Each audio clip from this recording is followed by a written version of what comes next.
រាល់ថ្ងៃបងខំប្រឹងរួចខំធ្វើការដើម្បីគ្រួសារយើងបងមិនដែលគិតថាថ្ងៃណាមួយអូននឹងខ្វត់បង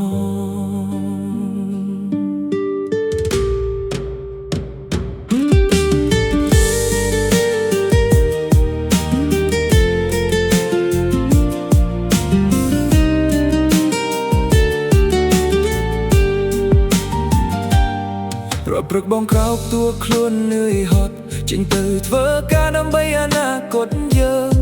បងលះបងពេលវេលានឹងក្តីសុខព្រោះបងគិតថាអូនគឺជាគ្រួសារបងថ្ងៃខ្លះបងហត់ដល់ថ្នាក់គ្មានកម្លាំងតែគ្រាន់តែគិតដល់អូនបងនៅតែបន់បងមិនចង់បានអ្វីច្រើនពីអូនទេសុំតែអូនស្មោះនឹងនៅក្បែរបងតែហេតុអ្វីដែលបងខំរក្សាបែរជាត្រូវអូនបំផ្លាញដោយដៃបងខំរាល់ថ្ងៃនេះដើម្បីគ្រួសារយើងតើហេតុអ្វីអូនខ្វត់បងលួចមានអ្នកថ្មី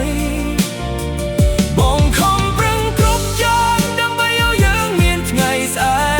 កតែថ្ងៃស្អែករបស់បងបែរជាគ្មានអូ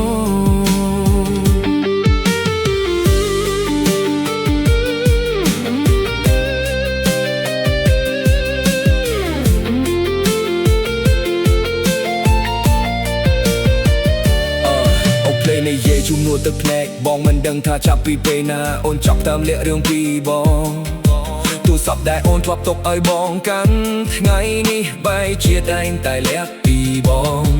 ងធ្លាប់ជឿពីអូនគ្រប់យ៉ាងមិនได้គិតថាអូនណែធ្វើបែបនេះខណៈពេលបងកំពុងខំរកលុយអូនបែរជាកំពុងរកកំណត់ថ្មីបងមិនខឹងព្រោះអូនទៅទេបងឈឺព្រោះអូនក្បត់បើអូនមិនស្រឡាញ់បងទៀតហេតុអ្វីមិនប្រាប់បងតាំងពីដំបូងបងអាចទទួលការបែកគ្នាតែបងទទួលការក៏មិនបានបងធ្លាប់គិតថាការខំប្រឹងរបស់បងនឹងធ្វើឲ្យអូននៅជាមួយបងរហូ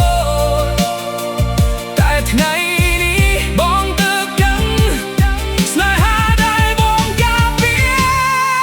អូនបានបោះចោលទៅហើយបងខំរាល់ថ្ងៃនេះដើម្បីគ្រួសារយើង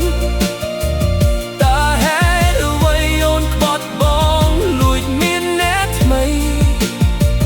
បងខំប្រឹងគ្រប់យ៉ាងដើម្បីឲ្យយើងមានថ្ងៃស្អែកតែថ្ងៃស្អែករបស់បងបែរជាគ្មានអូន